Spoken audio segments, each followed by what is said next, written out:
అందరికీ నమస్కారం. Welcome to avian story world. దరిచేరవా ప్రేమ తదుపరి భాగం. లాయర్ గారు, ఆవిడ నా ఇంట్లో ఉంచండి. ఆవిడికి ఫుడ్, మెడిసిన్ అన్నీ టైంకి అందాలి. కానీ బయట ఏం జరుగుతుందో తెలియకూడదు. మాట్లాడడానికి మనిషి కూడా ఉండకూడదు. ఒంటరితనం ఎలా ఉంటుందో తెలియాలి. అంతేకాదు, నేను పంపిన మనిషికి రఘునందన్ని చూపించండి. లాయర్: ఓకే ఆదిత్య గారు, కమిషనర్ గారికి ఇస్తున్నాను. కమిషనర్: ఆదిత్య, ఏం చేస్తున్నావు? నువ్వే అరెస్ట్ చేయించి నువ్వే బెయిల్ అరేంజ్ చేసావెందుకు? ఆ క్రెడిట్ రఘునందన్కి ఎందుకు ఇచ్చావు? How is Nandini? ఆదిత్య: తర్వాత మీకు డీటెయిల్డ్గా చెప్తాను uncle. She's out of danger. తర్వాత కాల్ చేస్తా అని కట్ చేశాడు. భువన: ఎంతైనా తను నందిని కన్న తల్లి. అరెస్ట్ చేయించడం కరెక్ట్ కాదేమో ఆది. లేదు మామ్, నా ఉద్దేశం అది కాదు. ఆవిడ మారడం, ఆవిడ మూర్ఖత్వంతో నందుని 9 months హౌస్ అరెస్ట్ చేసింది. ఆమెకి కూడా తెలియాలి కదా, ఒంటరితనం నుండి ఆవిడ నమ్మిన పరువు, ప్రతిష్ట, డబ్బు, ఆవిడ రాజకీయ బలం ఏది ఆవిడ నా ఒంటరితనం నుండి కాపాడలేదని. నేను చూసుకుంటాను, నువ్వు కంగారు పడకు. నందు మదర్ని నేనెందుకు హర్ట్ చేస్తాను? ఎన్ని చేసినా ఆవిడ నందిని కన్న తల్లి. విని జాగ్రత్తగా చూసుకో మా మామ్ని. వినీలా: ఖచ్చితంగా బ్రో, నాకు పెద్దమ్మ కదా, అమ్మలా చూసుకుంటా. నువ్వు మా వదిన సంగతి చూసుకో. సంజు, నేను డ్రైవ్ చేస్తా, నువ్వు బ్రో దగ్గర ఉండు. మన ఇంటికి తీసుకుని వెళ్తాను. విను మాటలకి ఇంట్లో వాళ్ళందరూ షాక్ అయితే సంజుకి ఏం చెప్పాలో అర్థం కాలేదు. ఆదిత్య నవ్వుకుంటే విని కన్ను కొట్టింది సంజయ్కి. గిరి: ఎవరి అమ్మాయి? మామా, తను సంజయ్ భార్య, మీ కోడలు. అంతకు మించి నా చెల్లెలు. ఏమన్నా అంటే ఊరుకోను. ఏం జరిగిందో ఎలా జరిగిందో తర్వాత మాట్లాడుకుందాం. ప్రకాష్ గారు నవ్వుతూ: అనడానికి ఏముందిరా గిరి, అమ్మాయి కుందనపు బొమ్మలా ఉంది. నా కోడలు డిశ్చార్జ్ అయ్యాక ఒకేసారి గ్రాండ్గా రిసెప్షన్ ప్లాన్ చేద్దాం. నీల్, నువ్వు ఇక్కడే ఉండు, నేను గిరి చూసుకుంటాం. Neel: okay uncle. గిరిగారు మాత్రం కోపంగా చూస్తూ అక్కడి నుండి వెళ్లారు. సంజు వినీని పక్కకి తీసుకొచ్చాడు. మా నాన్న ఏమైనా అన్నా పట్టించుకోకు, సరేనా? అందరినీ జాగ్రత్తగా చూసుకో. విని: okay, I will take care, don't worry, మీరు జాగ్రత్త. సంజు: ఓకేరా, బాయ్. అందరూ బయలుదేరారు. ఆదిత్య మళ్ళీ ఎస్ఐకి కాల్ చేసి ఆ అపార్ట్మెంట్ అడ్రస్ చెప్పి చుట్టూ సెక్యూరిటీ అరేంజ్ చేయమని చెప్పి కాల్ కట్ చేశాడు. నీల్: అదేంట్రా, నందు దగ్గర ఎవరూ లేకుండా పంపించేశావు? ఆదిత్య: నందినిని చూసుకోవడానికి ఒకరు వస్తున్నారు. సంజు: ఎవరు అని ఎంట్రన్స్ వైపు చూడగానే షాక్ అయ్యాడు. నీళ్ళకి వచ్చేవాళ్ళు ఎవరో తెలియక చూస్తున్నాడు. Hi Aditya, I will take care of her. చూసుకుంటా అని చెప్పి ఏం చెయ్యరు కదా? ఏంటి ఆదిత్య, నందు అంటే నాకు ఏమైనా పర్సనల్ గ్రడ్జ్ ఉందనుకున్నావా? సరస్వతి గారుంటే ఉన్న రెస్పెక్ట్ అండ్ భయంతో చేశాను. ఆదిత్య: మీరు నాకు పూర్తి నిజం చెప్పలేదు. బాబు చనిపోయాడని మాత్రం చెప్పారు. ఎలా నమ్మాలి మిమ్మల్ని? అండ్ ఒక రోజంతా మిమ్మల్ని కలవకుండా తప్పించుకున్నారు. మీరు ముందు రోజు కలిసుంటే నా నందు ఈ పొజిషన్లో ఉండేది కాదు. డాక్టర్ వరలక్ష్మి: చూడాదిత్య, నిజమే, తప్పే. కానీ తర్వాత కాల్ చేసి నా అంతటా నేనే నిజం చెప్పాను. I'm so sorry. నందిని విషయంలో నేను చేసిన దానికి చాలా బాధపడుతున్నాను. నాకు ఒక ఛాన్స్ ఇవ్వు. ఆదిత్య: సారీ మేడం, నేను ఆల్రెడీ మీ హాస్పిటల్పై కంప్లైంట్ చేశాను. ఎవరిని వదిలే ప్రసక్తి లేదు. తెలిసి చేసినా తెలియక చేసినా భయపడి చేసినా. వరలక్ష్మి: ప్లీజ్ ఆదిత్య, ఏం చేయమన్నా చేస్తాను. ఒక్క ఛాన్స్. ఆ హాస్పిటల్ మీద కేసు పడితే నాకు కెరీర్ లేకుండా పోతుంది. ఆదిత్య: సరే, ఇక్కడే ఉండి నందుని చూసుకోండి. తను లేచాక మిమ్మల్ని క్షమించమని చెప్తే నేను కేసు విత్డ్రా చేసుకుంటా. వరలక్ష్మి: నిజం కదా, తను లేచి తిరిగే వరకు నాదే బాధ్యత. అక్కడ డాక్టర్ పర్మిషన్ తీసుకుని నందు ఉన్న రూమ్లోకి వెళ్ళింది. నీల్: ఎవరు ఆవిడ? ఎందుకు నిన్ను బ్రతిమలాడుతుంది? సంజు: ఎందుకంటే ఈ గందరగోళం మొత్తానికి సరస్వతి గారి తర్వాత హ్యాండ్ ఈవిడిదే కాబట్టి అని జరిగింది సింపుల్గా చెప్పేశాడు. నీల్: కానీ ఈ టైంలో ఈవిడిని నమ్మడం కరెక్టేనా? ఆదిత్య: నందు పక్కన ఆవిడ మాత్రమే ఉండగలదు. డాక్టర్ కదా, ఐసీయూలో కూడా పక్కనే ఉండొచ్చు. అప్పుడే అశ్విన్ కాల్ వచ్చింది నీల్కి. నీల్: అరే, ఈ టైంలో నువ్వెందుకురా ఇక్కడికి? అశ్విన్: తనూజ ఫుల్ ఏడుస్తుంది. మేము ఆల్రెడీ ఎయిర్పోర్ట్లో ఉన్నాం. భువన ఆంటీ ఉన్నారుగా, తనని చూసుకుంటారులే. ఇంకో 2 hours అక్కడ ఉంటాం. సరే, శ్రీ ఎక్కడి వరకు వచ్చాడు అని అడిగాడు నీల్. ఇంకో 1 hourలో ఢిల్లీలో దిగుతాడని చెప్పి కాల్ కట్ చేశాడు అశ్విన్. ఆదిత్య కూర్చుని: సంజయ్, గవర్నర్ అపాయింట్మెంట్ కావాలి మనకి.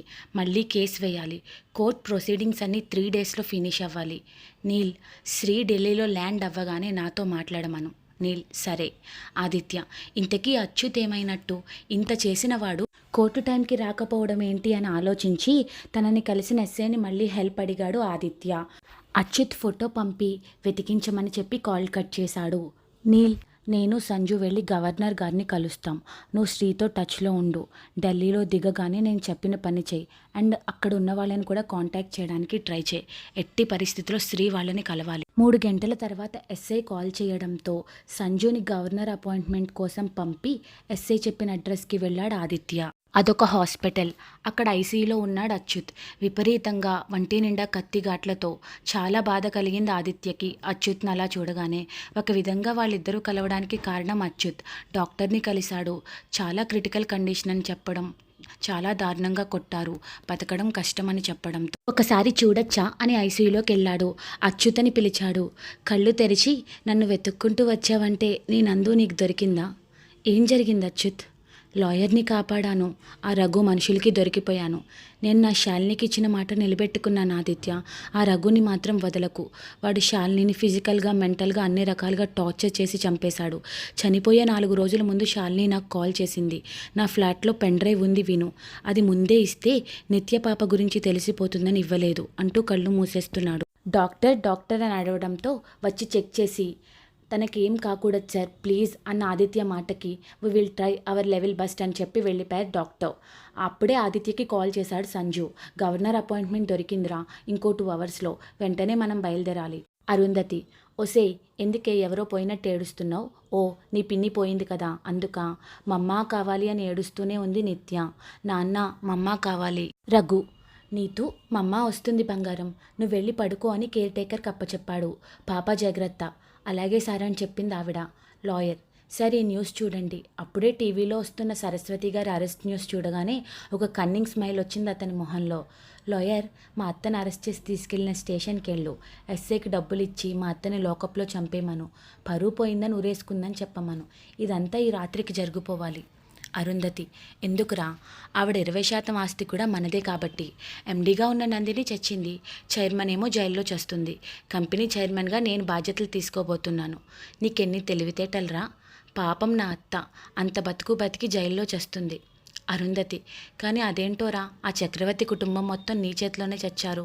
రఘు, అవునమ్మా, ఆ చక్రవర్తికి నేను కంపెనీలో చేసిన గోల్మాల్ తెలిసిపోయింది. సరే అల్లుడని వదిలేశాడు, కానీ నా పెళ్ళం ఉండగా ఇంకొక ఆడదానితో కనిపించానని అల్లుడని గౌరవం లేకుండా అందరి ముందు నన్నే కొట్టాడు. అందుకే వాడు వేసుకునే బీపీ టాబ్లెట్స్ డోస్ మార్చాను. దానితో బీపీ పెరిగి హార్ట్ స్ట్రోక్ వచ్చి పోయాడు. కానీ ఆ నందిని మాత్రం ఫుల్ అనుభవించాలనుకున్నా. కానీ ఇలా అయిపోయిందమ్మా.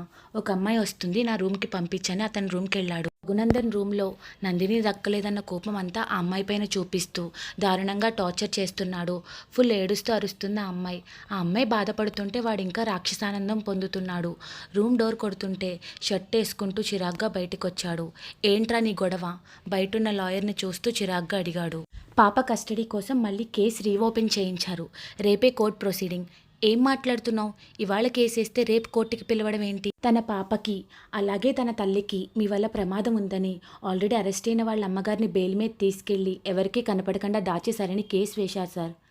రఘునందన్, నేను బెయిల్ ఇవ్వడం ఏంట్రా? పిచ్చి పట్టిందా? ఆవిడ అరెస్ట్ అయిన విషయం ఇప్పుడు తెలిసింది నాకు. కేసు వేసింది ఎవరు? నందిని గారు సార్. అది కేసు వేయడం ఏంటి? అది ఇంకా చావలేదా అని కిందకొచ్చాడు రఘునందన్. అరుంధతి, మళ్ళీ కేసు వేయడం ఏంట్రా? అది చస్తుందన్నావుగా. ఏం చేయాలా అని ఆలోచిస్తున్న రఘు మనసులో ఒక కన్నింగ్ ఆలోచన వచ్చింది. వెంటనే నందిని గురించి డీటెయిల్స్ కనుక్కోమన్నాడు. కాసేపటి తర్వాత రఘు మనిషి నందిని డీటెయిల్స్ తెచ్చివ్వడంతో నందిని దగ్గరికి బయలుదేరుతుండగా అప్పుడే లోపలికి వచ్చారు పోలీసులు. Mister Raghunandan, you are under arrest. Saraswati గారిని కిడ్నాప్ చేశారని నందిని గారు కేసు నమోదు చేశారనడంతో అప్పుడు అర్థమైంది అతనికి, తనని లాక్ చేశారని. నేను కిడ్నాప్ చేయడం ఏంట్రా అని ఎంత చెప్పినా వినిపించుకోకుండా స్టేషన్కి తీసుకెళ్లారు. నా కొడుకుని వదలండి అని అరుచుకుంటూ వెళ్తున్నారు. అరుంధతి తలపై కొట్టింది రఘు బలవంతంగా తీసుకొచ్చిన అమ్మాయి. నెక్స్ట్ డే కోర్టులో కేసు ప్రొసీడింగ్ జరుగుతుంది. కోర్టుకు వచ్చిన రఘు, ఏంటి లాయర్ ఇది? తీర్పు వచ్చి ఒక్కరోజు పూర్తవకుండా మళ్ళీ కోర్టులో వాయిదా రావడం ఏంటి? రఘు లాయర్, సార్ టెన్షన్ పడకండి, కానీ ఇంత తొందరగా మళ్ళీ కేసు రీఓపెన్ చేశారంటే చాలా హై లెవెల్లో వెళ్తేనే సాధ్యం. రఘు లాయర్, యువర్ ఆనర్, అసలు ఆల్రెడీ బేస్లెస్ కేసు ఇది.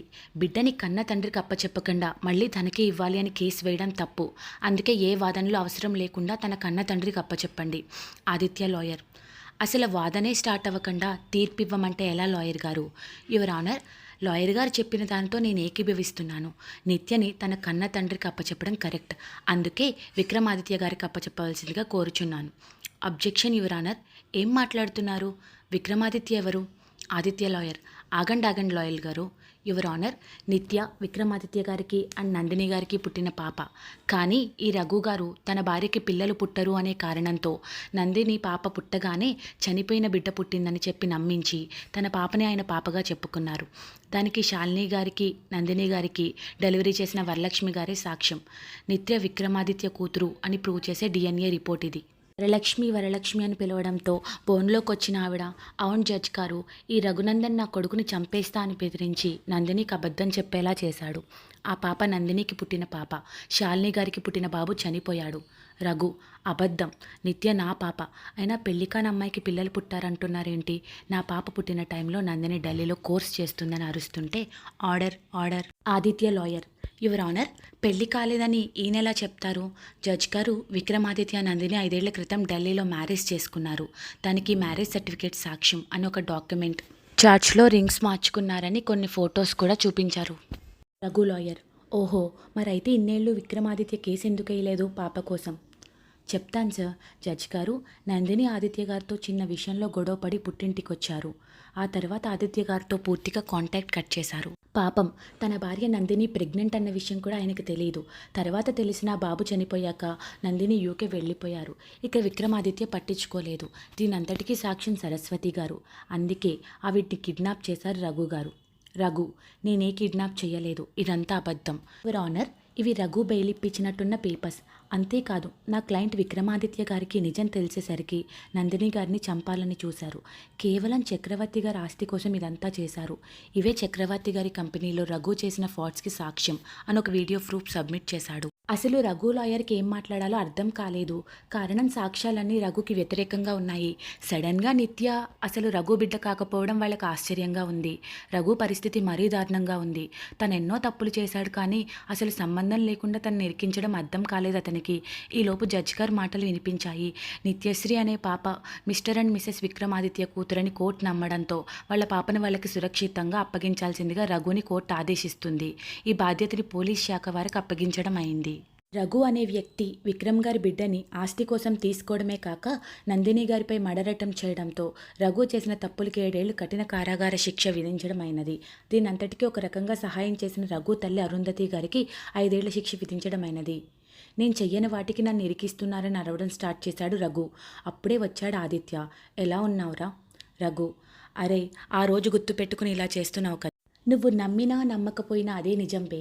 అయినా నీలాంటి ఎదవల గురించి ఆలోచించి నా విలువైన జీవితంలో ఒక నిమిషం కూడా వేస్ట్ చేయను.